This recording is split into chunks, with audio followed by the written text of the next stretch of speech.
El domingo pasado, o no sé si fue una semana antes, pero salimos a la calle a evangelizar en el centro de Loma Plata. Y Carsten y yo estuvimos hablando con un grupo de muchachos jóvenes que tenían motos bien grandes. Eran bien bravos estos jóvenes.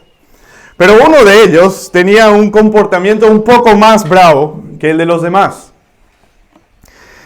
Inicialmente nuestra conversación no fue directamente con él, pero con el tiempo él empezaba a molestar un poco. Estaba un poco distraído, mirando su celular, interrumpiendo la conversación, hablando con otro amigo ahí al lado. Y por eso lo involucramos en esta conversación. Él no tardó en decir, yo lo tengo todo claro con Dios. Yo tengo mi vida en orden. Sé a dónde voy. Nosotros le preguntamos, ¿qué hay que hacer para ir al cielo? Y él responde, tener fe en Dios. Y le preguntamos, ¿qué es fe? Porque también dice la Biblia que los demonios también creen. A lo que su respuesta fue, no hay necesidad de explicar eso, todo el mundo sabe lo que es fe. Yo no tengo que decirles a ustedes saben bien lo que es fe. ¿Por qué vamos a hablar de los detalles? ¿Para qué vamos a hablar de eso? Nosotros queríamos profundizar en el tema, pero fue difícil mantener una conversación productiva con él. Igualmente lo intentamos por varios minutos más. Y tras predicar el Evangelio a estos jóvenes, a estos muchachos, nos despedimos personalmente de cada uno. Y al despedirlo a él, también, él nos dice, en realidad me molesta que ustedes hagan esto. Ir por acá y hacerme preguntas sobre estos temas de la fe.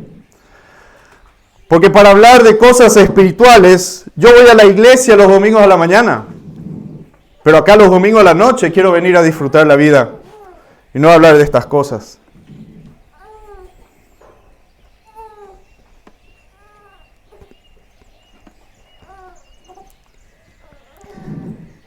A simple vista, parece que hay muchos cristianos, porque hay muchos que profesan serlo, pero al investigar un poco más, al ponerlos a prueba, y sobre todo a la hora de dificultades, la verdad sale a la luz.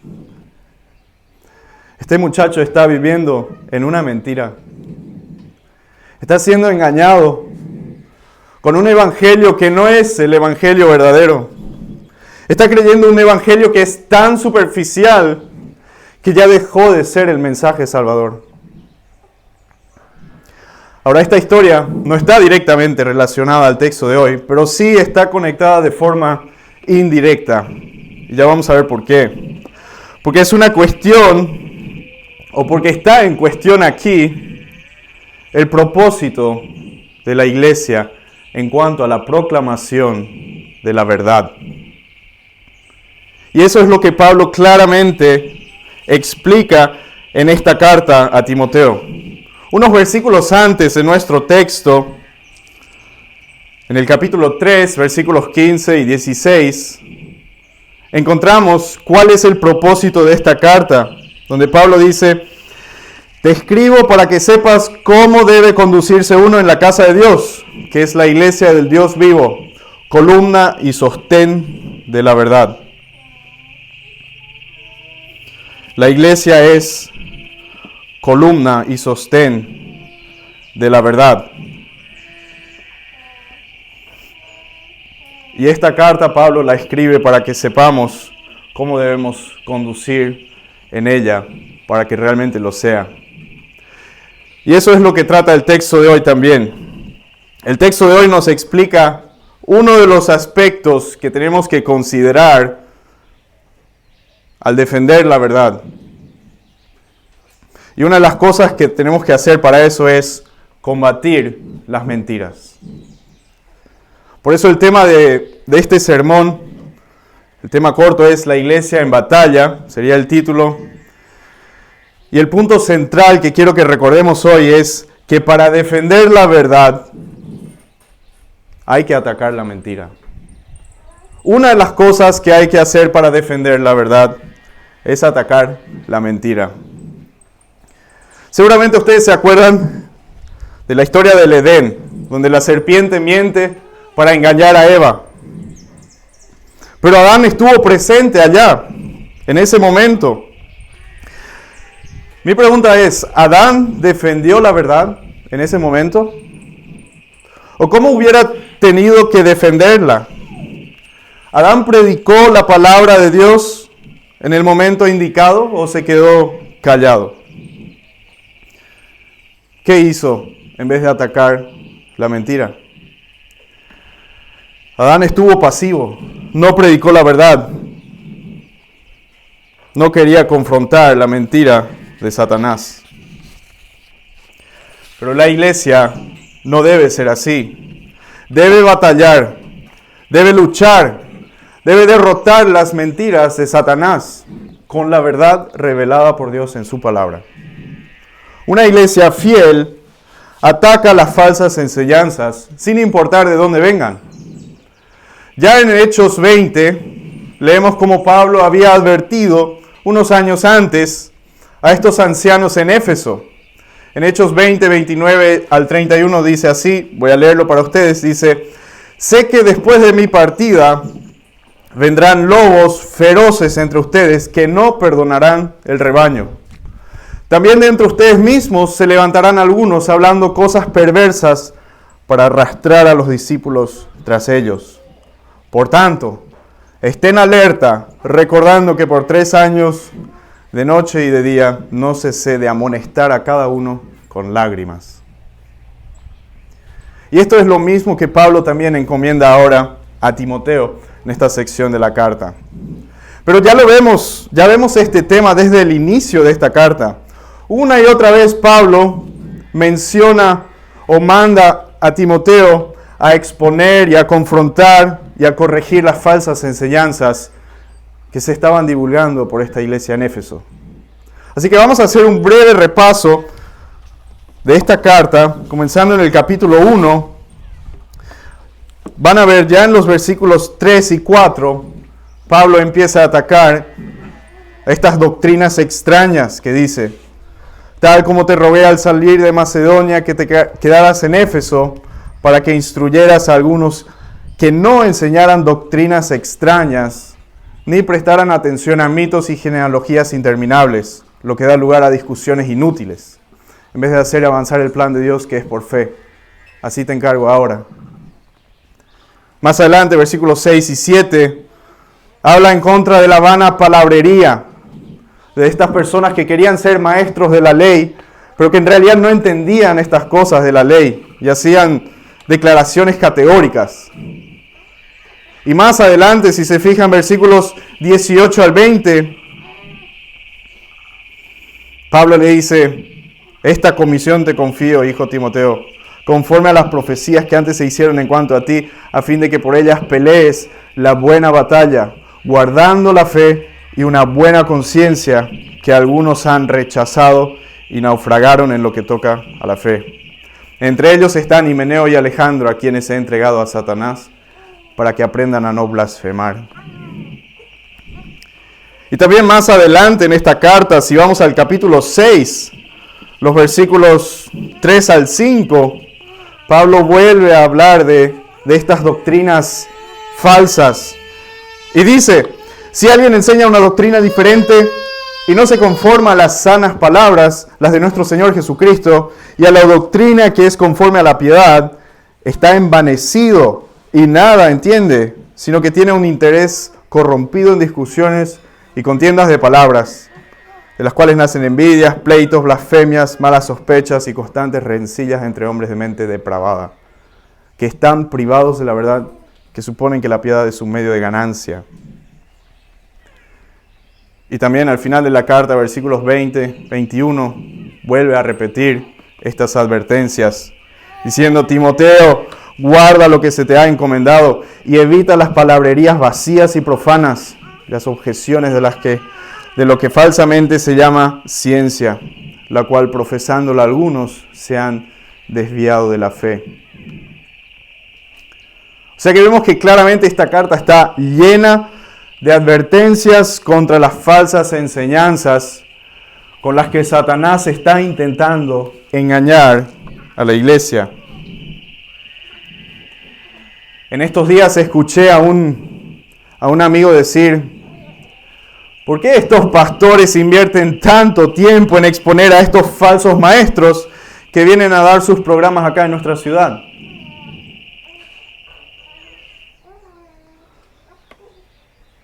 Mi respuesta es, ¿acaso quieren que nos quedemos parados como Adán, en silencio, mirando cómo la gente es engañada por el enemigo? No, Dios nos manda a defender la verdad. Quiero que me acompañen a Judas, al primer capítulo. Vamos a leer los versículos 3 y 4. Judas, primer capítulo.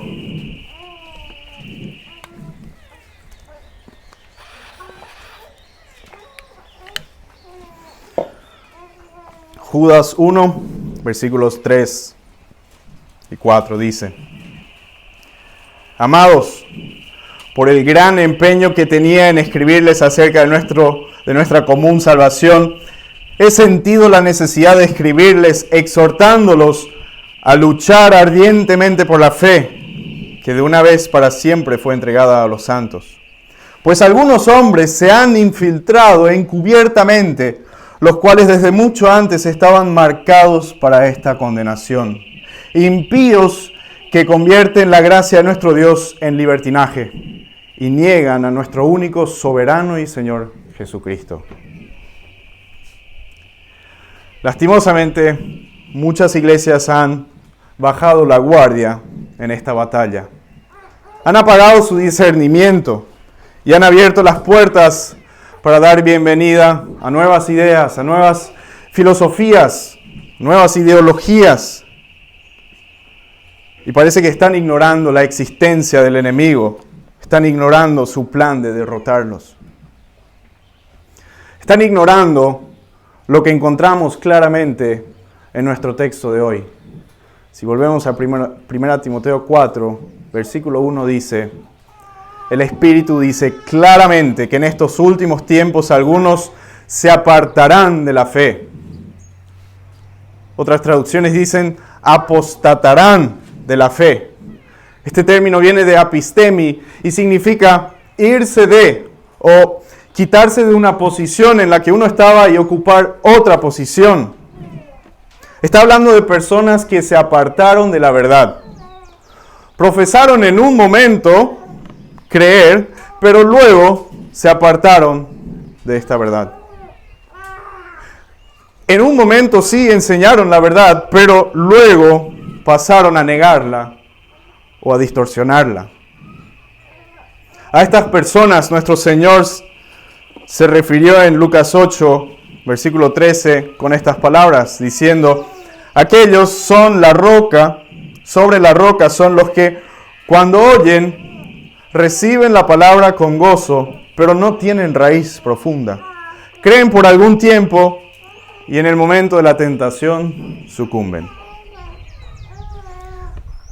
Esta apostasía o este apartarse de la fe, apartarse de la verdad, es algo común en las Escrituras. No debería sorprendernos. Y por eso Pablo también les repite y les recuerda, es el Espíritu que dice esto, es una revelación de Dios. La apostasía es algo previsible, sabemos que va a existir.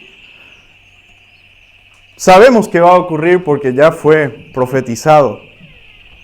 Incluso nuestro Señor en Mateo 24 habla diciendo: tengan cuidado de que nadie los engañe, porque muchos vendrán en mi nombre diciendo: yo soy el Cristo, y engañarán a muchos.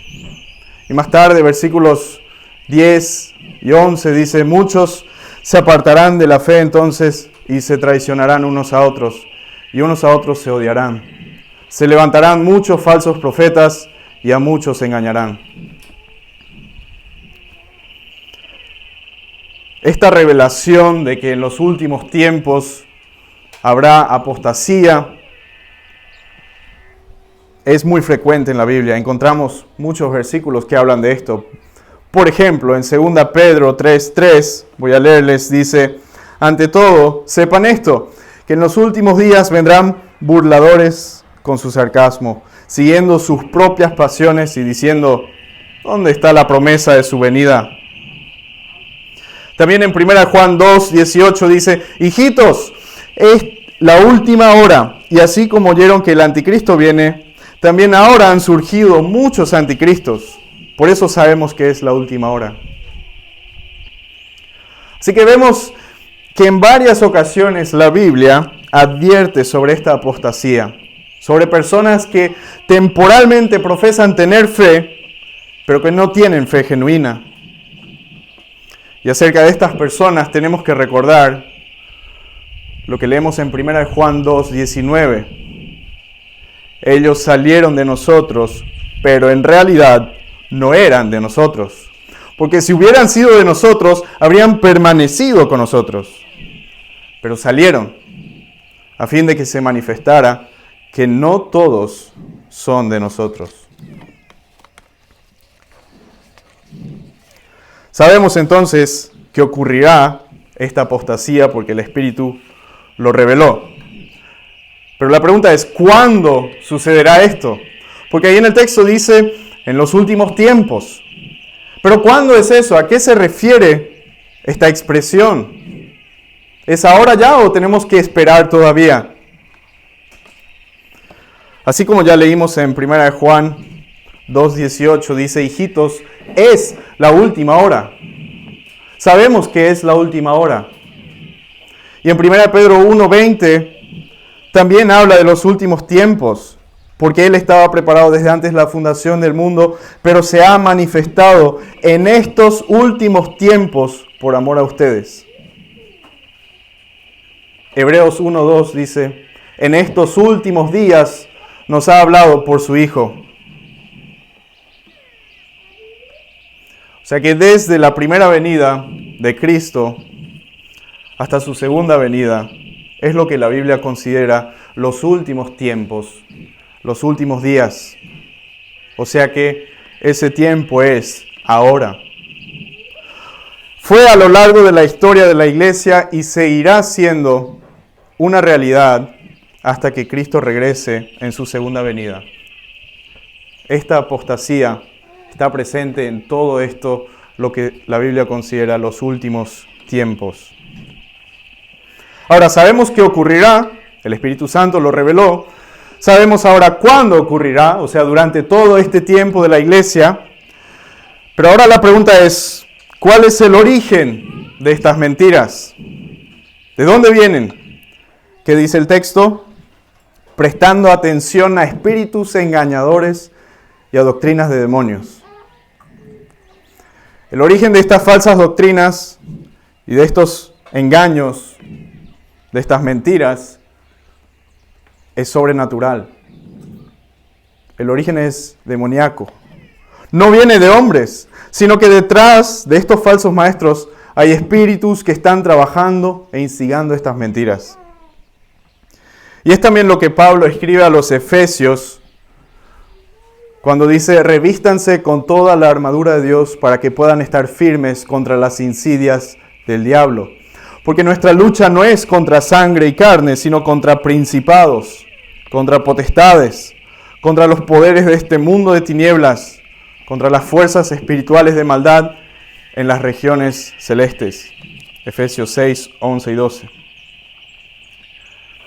Así que hoy, así como aquel tiempo en el Edén, las mentiras de hoy tienen su origen no en hombres, sino en Satanás y sus demonios.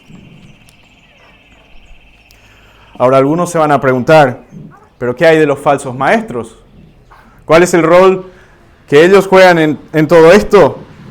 ¿Acaso no vienen estas doctrinas de estos falsos maestros?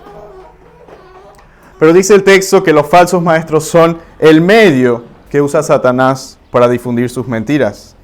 Nuestro texto dice, mediante la hipocresía de mentirosos que tienen cauterizada la conciencia.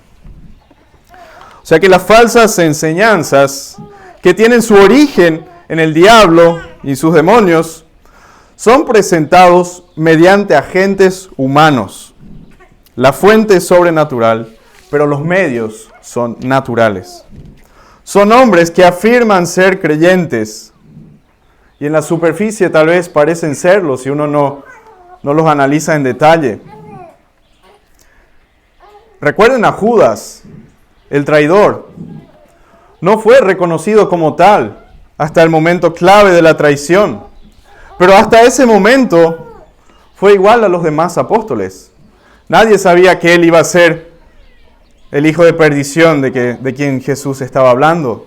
Ninguno de los 12 podía acusar a nadie, porque el corazón estaba oculto a los hombres.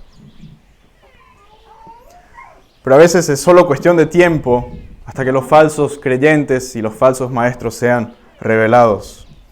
Porque el hombre puede esconder muchas cosas en su corazón, pero Dios lo puede revelar todo. Por eso es tan importante someter a prueba a los líderes de la iglesia. Y tal vez nos preguntamos, ¿cómo pueden estos falsos maestros vivir esta constante hipocresía, predicando una cosa y viviendo otra cosa? ¿Acaso no les acusa la conciencia? Pero el texto dice, tienen cauterizada la conciencia. ¿Qué significa eso? Que tienen cauterizada la conciencia. La conciencia es la facultad que confirma o condena una acción. O sea, es nuestra sensibilidad interna que nos indica si una acción es buena o mala. La conciencia es lo que controla nuestra conducta, lo que controla nuestras acciones y nuestras decisiones. Pero la conciencia de estos falsos maestros, dice el texto, está cauterizada. O sea que está sellada o está marcada como con un hierro caliente que ha quemado todos los nervios en la piel. Y de esta forma ya no queda posibilidad de sentir con esa parte de la piel. O sea, en sentido espiritual, estos falsos maestros tienen la conciencia quemada. Ya no sienten dolor al cometer estos pecados. Su conciencia no lanza alarma cuando mienten o cuando actúan con hipocresía. Y estas son las personas que están dispuestas a difundir las mentiras desde el interior de la iglesia. Ahora, hemos hablado de que la apostasía ocurrirá porque fue revelada por el Espíritu. Sabemos el origen de la misma, sabemos el medio que Satanás emplea. Pero ahora, ¿qué es exactamente lo que son estas mentiras o estas doctrinas de demonios? Como es algo satánico, tal vez pensaríamos, bueno, esto tiene que involucrar el sacrificio de niños o algo horrible así, ¿no? Pensaríamos que tiene que ser algo horrendo, algo súper horroroso que estos hacen, ya que es de origen satánico. Pero veamos lo que dice versículos 3 al 5. Estos prohibirán casarse y mandarán abstenerse de algunos alimentos, que Dios los ha creado para que con acción de gracias participen de ellos los que creen y que han conocido la verdad. Porque todo lo creado por Dios es bueno y nada se debe rechazar si se recibe con acción de gracias, porque es santificado mediante la palabra de Dios y la oración. ¿Qué dice ahí? Algunas reglas adicionales para el cristiano, y Pablo ya lo llama doctrinas de demonios. Pablo está exagerando seguramente, ¿no? Eso dirían muchos. Muchos hoy dirían, Pablo, tranquilo, son solo unos pequeños errores doctrinales. Son detalles. No hagamos división por estos temas tan pequeños. No rompamos la paz entre los hermanos con estas pequeñas diferencias. Doctrinas de demonios. ¿Por qué son tan serias y tan peligrosas estas falsas enseñanzas? Porque destruyen el Evangelio. Son peligrosas porque destruyen el Evangelio. Estos maestros enseñaban que para realmente ser salvo hay algunas cositas más que tenemos que cumplir.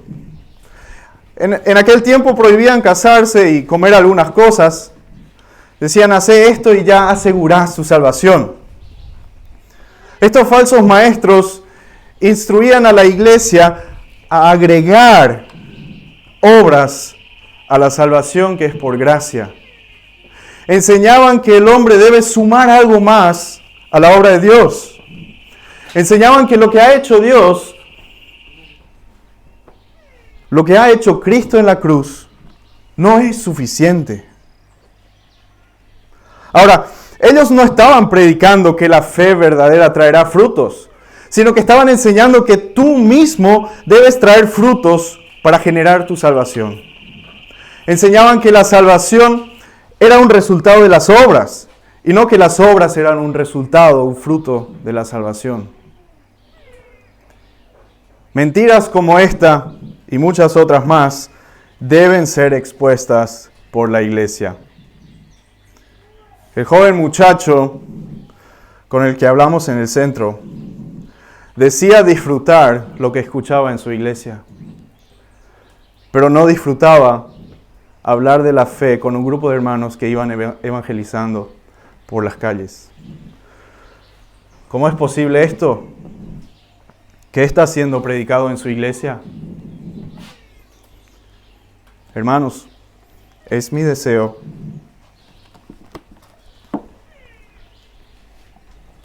que como iglesia de Cristo nunca nos apartemos de su evangelio. Oremos.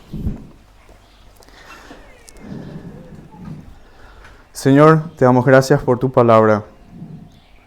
Te damos gracias por cada palabra que hay en ella. Gracias por cada mandamiento, por cada detalle que está en ella. Y pedimos que nos des la sabiduría, el amor y la valentía para predicar la verdad, incluso si eso significa atacar y destruir las mentiras de Satanás. Pedimos que nos protejas de falsas doctrinas, de falsas enseñanzas, y que esta iglesia, Sólida de Gloria, siempre pueda tener un liderazgo fiel a tu palabra, Señor, para tu honra y gloria. Amén.